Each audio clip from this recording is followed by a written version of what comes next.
So, breaking news. You ready for it? As of a few days ago, there are 257 people doing the retreat from afar, and an additional 150 people who are in prison doing retreat from afar. So it's really wonderful that people around the world are doing this practice with us here at the Abbey, and that we can feel connected and we can support each other in this beautiful practice.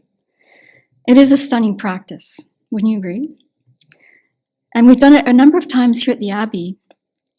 And sadly, for me, I can start off just reveling in how beautiful this practice is and just having a great time in the visualization. And then, the honeymoon period wears off in a few days and I start wasting time in the practice. Does that happen to anyone here? No one? Great. Well, I'm going to help you with my struggle, share it with you, and maybe it will inspire you if this should happen in the future in any of your sessions, ever, for the rest of your life.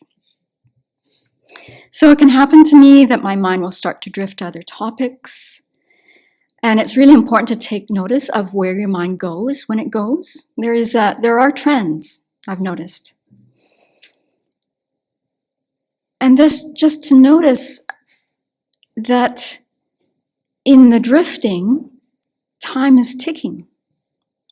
Our precious human life is speeding actually towards death. So one of the antidotes that I use in this particular practice is I go immediately to this danger, one of the 8 dangers in the practice. And it's this one that gets my attention, and then I have to do more work from there. Untamed by the sharp hooks of mindfulness and introspective awareness, dulled by the maddening liquor of sensual pleasures, it enters wrong paths and shows its harmful tusks. The elephant of ignorance, please protect us from this danger. So then I know that I have to, fire up my mindfulness and introspective alertness. But on the worst days, that's just an intellectual thought, but that would be a good idea. I should do that. And then I keep on with the daydream or whatever is going on. So what I've tended to do in the last couple of years when I'm doing this practice and it gets my attention is I'm turning my mind to impermanence and death. So Venerable Chödrön and His Holiness, I've written a whole chapter on that in Foundation of Buddhist Practice. If you go to our YouTube channel, Venerable Chödrön has unpacked most of the books. You can find that topic there. Most recently, Venerable Seppo gave a wonderful review of the 9-point death meditation. And where I've gone for my inspiration in the last days, actually, interestingly enough, since January 6th. Now that's the day we started the retreat. But January 6th, to everyone now on the planet, has a new orientation towards that date. I need not go further with that. So where I'm going for my inspiration lately is Geshe Sopa's Lam Rim commentary, Steps on the Path to Enlightenment. I've been going to him since these volumes first started coming out, and his chapters on death and impermanence are in volume 1. So I'd like to share with you today some of his sage advice that hits me right where I need to be hit. And he's one of Venerable Chödrön's dear teachers. So see if his words strike you in the way that they're really striking me. So he starts off by saying, we misperceive things that are apparent to our senses, mistakenly thinking that mortal beings like ourselves will not die. Of course the thought comes, the conscious thought. And he says, this thought will come. I will never die. And if somebody were to ask you, though, will you die? What would you answer? You would answer, of course. Everybody dies. We all die sooner or later. Nevertheless, he says, you still have an innate sense that you will always be here. Check it out on the cushion. Be really honest. Check it out. And even if you don't explicitly think I won't die, there's always this underlying feeling, oh, it's going to be a long time before I die. You feel that death won't happen this year or this month or today. And everybody has that attitude. Again, check it out. Intellectually, we can say to ourselves, I've been doing this meditation, come on, Samton, for 20 plus years. I know this one inside out. Do you really believe, I'll ask myself, do I really believe I could die in 30 minutes from now? I don't believe it. I understand it. And besides, lunch won't be over. So, let's just go to about an hour from now. But really, I don't have that one mastered yet. He goes on to say, this feeling of eternal life has such a strong grip on us that even with a person with a fatal illness, someone on the verge of death thinks, I will not die today. And, well, I'll tell you a story that I know for a fact. A dear friend of mine who was nun for more than almost 60 years, a Catholic nun. The nun she lived with told me a few days after she died that the day she was dying, she's a Catholic nun for almost 60 years. She told her friend, I know the time is coming soon, but it's not going to be today. And then when things are going really well, just look in your own experience. You've got enough food, your health is good, you're young, you've got great clothing, you've got a lot of friends on Facebook. And you feel like, I'll never die. Just think back to those days in your life. I have this one memory of being on a bicycle. It was probably in my early 20s. I was going to the fresh food market. It was a beautiful day. I wasn't wearing a helmet. On a bicycle, in busy traffic. I felt eternal that day. It was one of those days where just, the gliding through the streets, it was May. It was bursting with green. It was beautiful. I'm not going to die. Oh, gee. So he goes on to say, most people have this deep-seated feeling that death is not truly at hand. And with this attitude, you will not have the willpower to overcome the laziness of procrastination. And that's where I fall to. So I've got, as usual, more material than I have time for, and I don't want this to be a long one. I want his words to be impactful so that we have to hurry through lunch and get to the cushion. So then he goes on to say, the correct approach to recollecting death is constant awareness that life is impermanent and death can happen at any moment. So we're not going to get to this conclusion by doing this meditation. We might cycle through the whole Lam topics. So every 30 days, every 26 days, you might do this topic, or how many topics there are. And then you think, okay, I'm good for now. What everyone is saying, His Holiness, Venerable Chögyam, Geshe Sopa, everyone who's written a commentary on the Lam Chenmo says, this topic in particular, this has to be done every day for it to move us out of this thought, not in the next 20 minutes will I die. Not anytime soon. He goes on to say, you never know when you'll die. It could be the next moment, the next hour, today, tomorrow. There's no guarantee. You may think it's inconceivable that I could die that soon. I might die next year, but probably not for many years. Nevertheless, he says, examine your situation. You cannot find a single reason, so use your logic here. Those of you who love to argue and debate, use your logic. Why could death not happen in the next moment? Being healthy is not enough. People with no pre-existing conditions have died. Look at the material on the pandemic of 1918. Depending on the sources that you look at, between 50 and 100 million people died. A fifth of the planet got infected. 500 million people, that's counting in those times. How accurate is this counting? That's probably like low estimates. 500 million people got it. Those who got it and died were typically in the age range of less than 5 years old. The biggest group was 20 to 40. Hello, everybody in here. 20 to 40. And then those people over 65, because remember in 1918, if you were 65 and older, you were pretty darn close to death. The peak age in that 20 to 40 zone was 28. They did not know what they were dealing with. They thought it was a bacteria. They had no clue.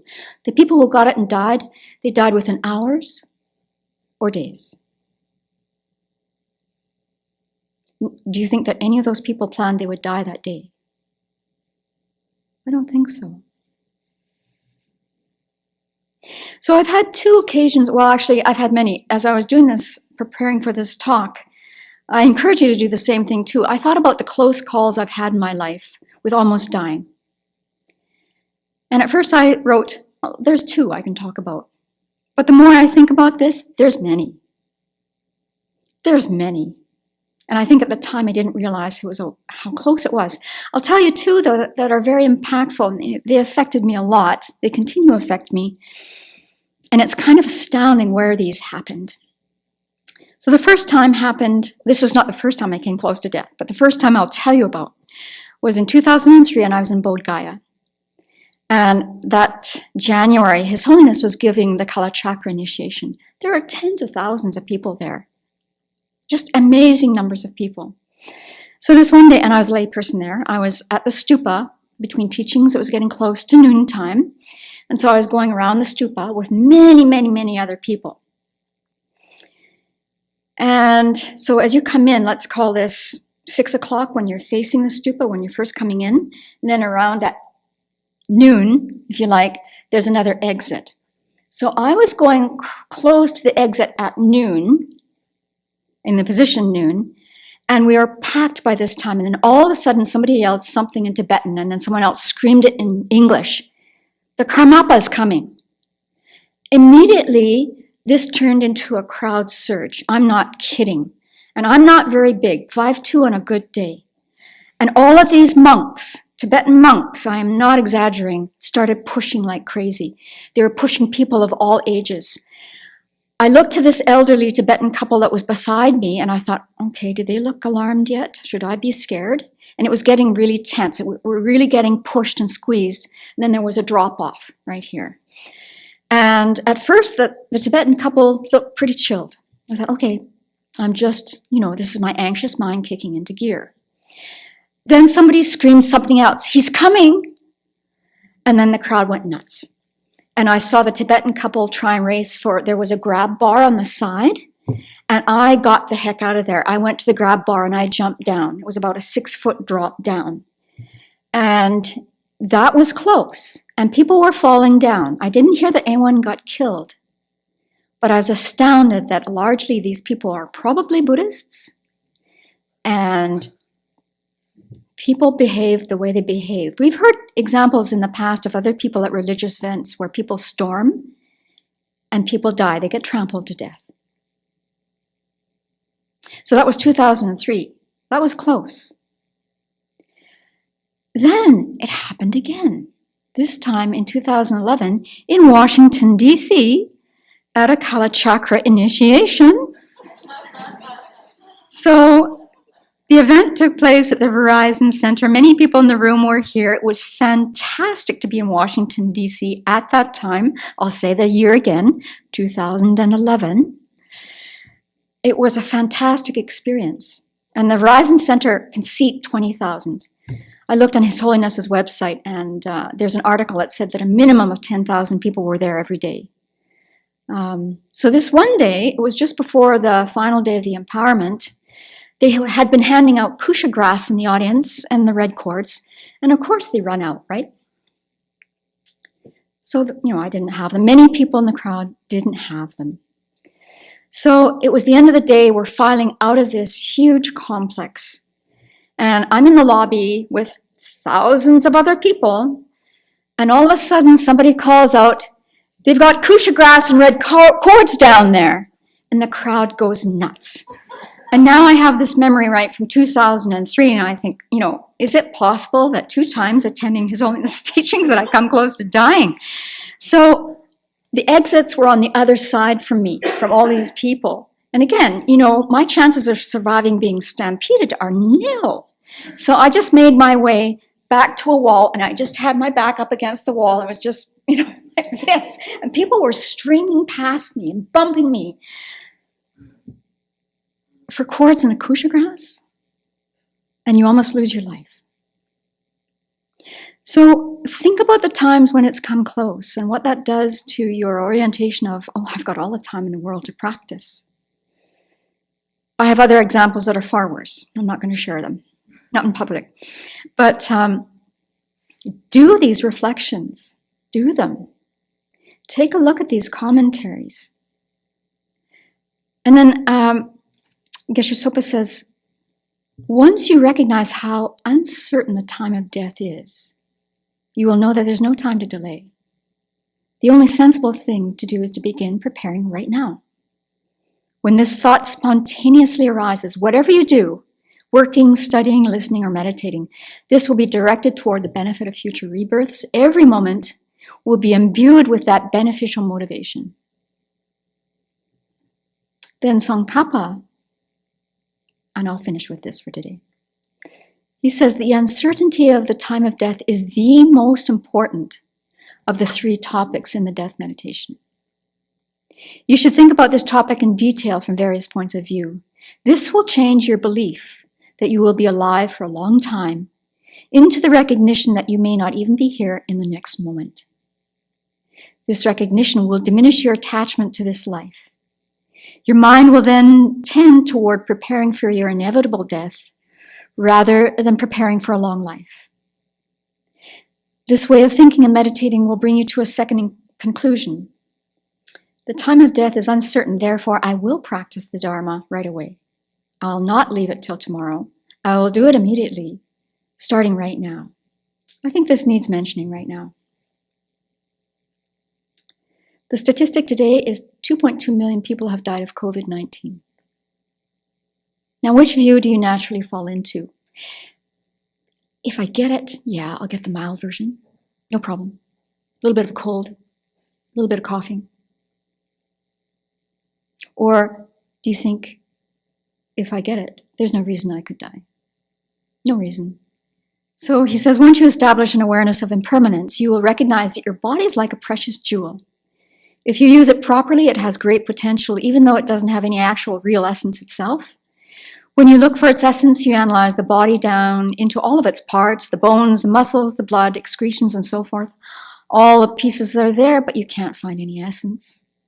Nevertheless, you can use your body to take the essence of this life. You can use it to climb to the highest states of freedom and enlightenment. Not only that, you can also see that others are in the same situation. Moved from your heart when you think about this. You don't want the highest happiness just for yourself. You also strive to lead others into that path. What goal could be greater or more significant than that? What is more meaningful or more beneficial than that?